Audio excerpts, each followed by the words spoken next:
Hi everyone, welcome back to my mini blog.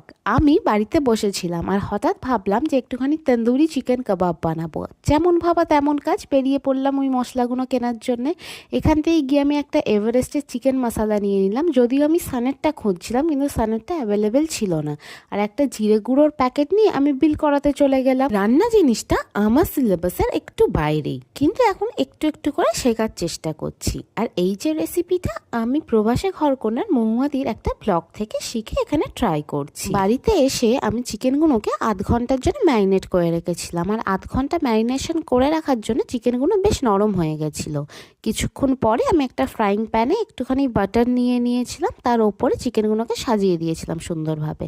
10 মিনিটেই হয়ে গেছিলো, শুধু একটু খেয়াল রাখতে হয়েছিল যে চিকেনগুলো নিচে লেগে না যায়। তারপরে এখানে মিঠু আমাকে হেল্প করে দিচ্ছিল চিকেনগুলো একটুখানি পুড়িয়ে নেওয়ার জন্য, কারণ ওটা আমি পারতাম না। আর এদিকে আমাদের একদম কাবাবের প্লেটটা রেডি। দেখিয়ে তো আমার খেতে ইচ্ছা করছিল, কিন্তু আমি একটুখানি খুঁজছিলাম বাবাই কোথায় আছে, যাতে করে বাবাইকে টেস্ট করিয়ে জানতে পারি কেমন হয়েছে। আর for further mini blog please do follow our channel.